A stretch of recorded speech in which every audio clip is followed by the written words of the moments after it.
Last week I was doing some installs here in the driveway, doing some Instagram stories. I was working in the back of the Bronco, had the back open like this. My buddy Justin over from Factor 55 happened to catch a glimpse at the sad state of my recovery gear here. He was kind of clowning on me. He's like, dude, what is that? I mean, it's just like this deplorable state of a strap and a bag. Being the kind of guy he is, he didn't just make fun of what I got over here. He actually sent me a whole new setup. So this video is gonna be all about what's inside this recovery bag and why you don't need to go out there and spend thousands of dollars on recovery equipment. Just some of the basics that you carry with you are gonna go a long way on any trail ride.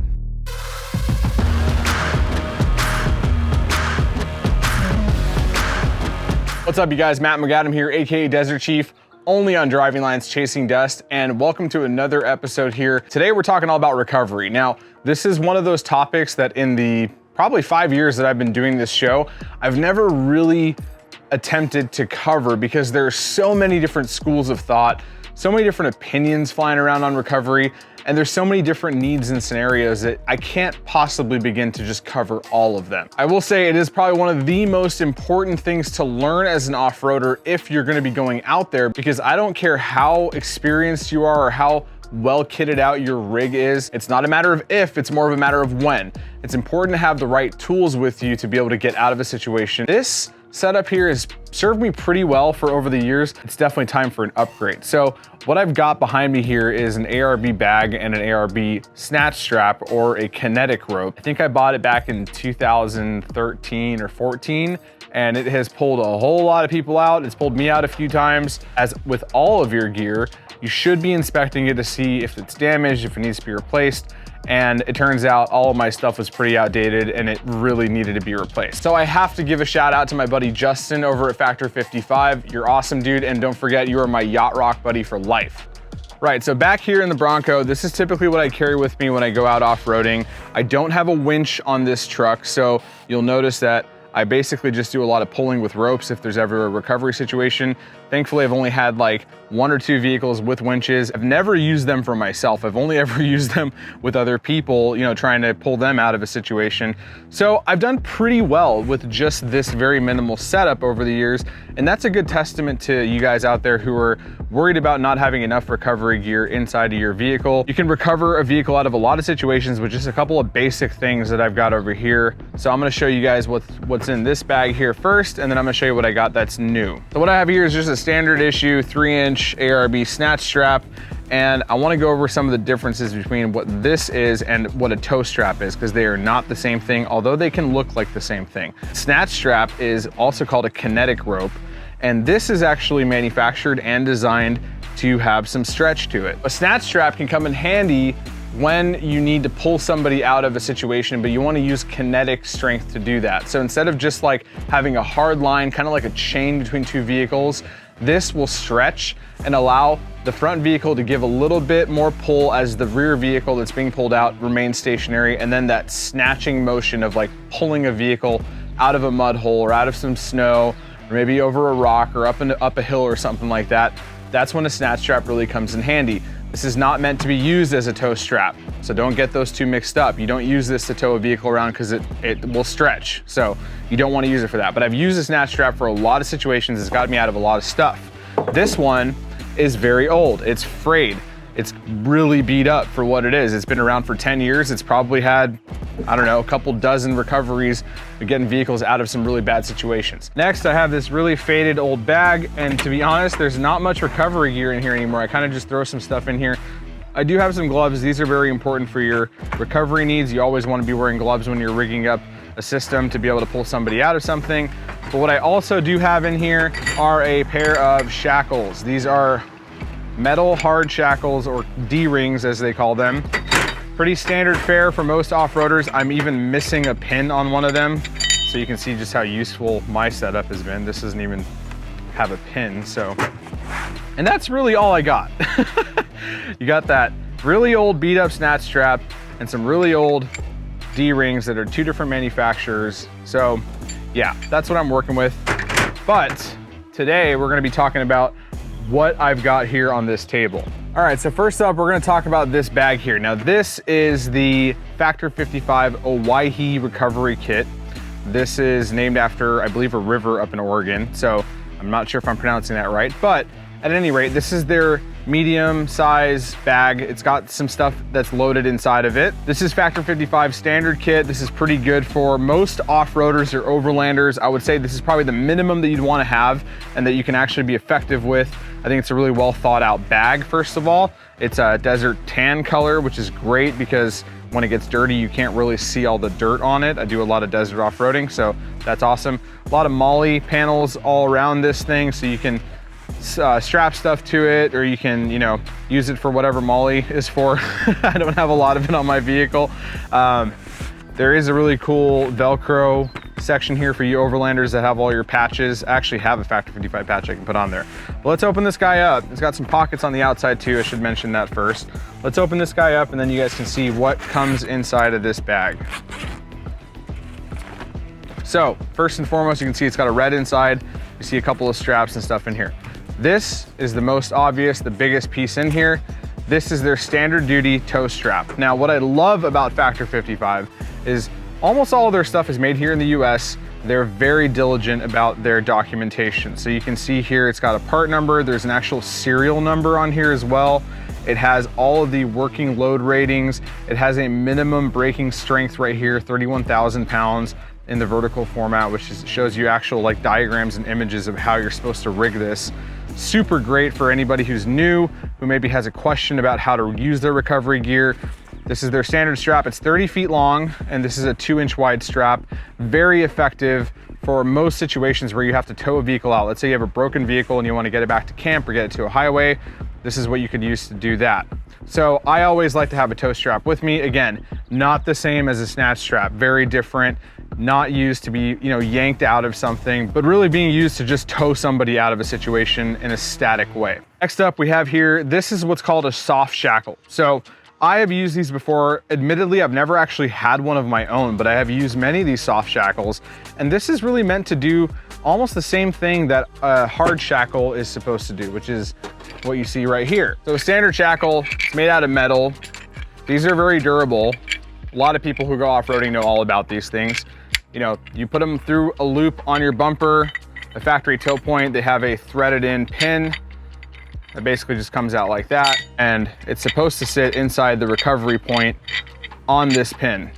Very strong, then you hook your strap up to this or your winch. But there are a couple of problems with these. They're very loud. As you guys can see, they make all kinds of clacky noises. If you have them in the back of your vehicle bouncing around on the trail, they can get very annoying. And they're pretty heavy. These are probably about 5 pounds. I would say something close to that. And if you have a lot of them, it can add a lot of weight to your rig. Factor 55 does provide a hard shackle inside of this Owyhee kit.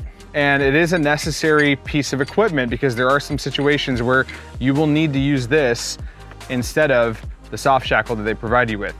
This is their standard soft shackle. And this is meant to basically do what this does. However, it does not weigh nearly as much.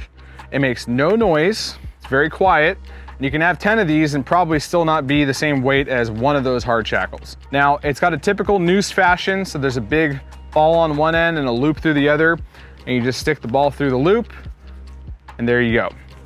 And also, like typical Factor 55 products, you get all the ratings.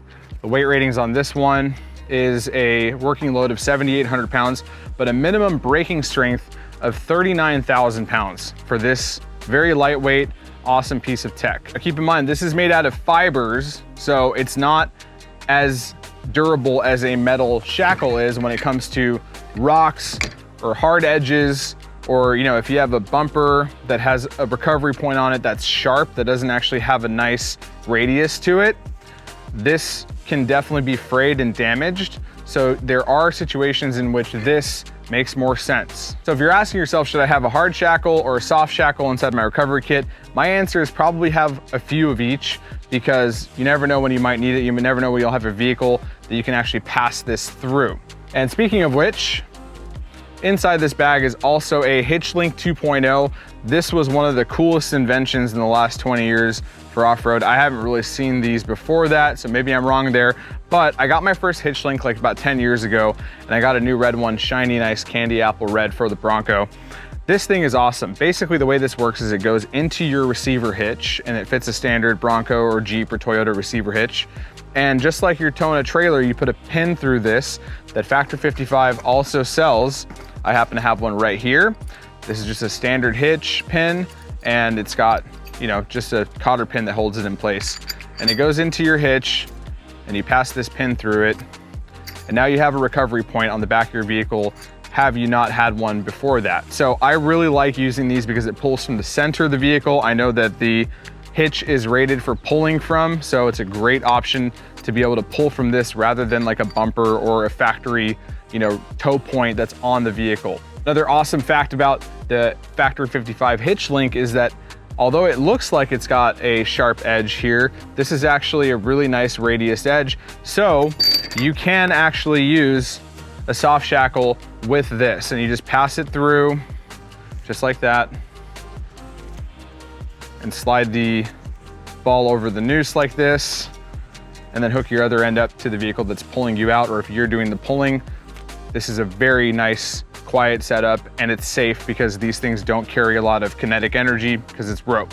Now, also included inside of this bag is Factor 55's basic guide to winching. And you know, this is what makes the difference between a company that really cares about the community, the off-roading community, versus those who are just trying to make some really cheap, you know, manufactured parts overseas and just trying to make a buck off of you. These guys go above and beyond on trying to teach the community how to do proper recovery setups. There's a lot of nuance when it comes to this. Literally millions of different scenarios out there, and it's really hard to tell how to do this stuff when you have 5 different pieces of equipment on 3 different vehicles and you're just trying to make it all work with what you got. This is like a field guide. I really love having this. I have one in my glove box actually, but I'm glad I have another one.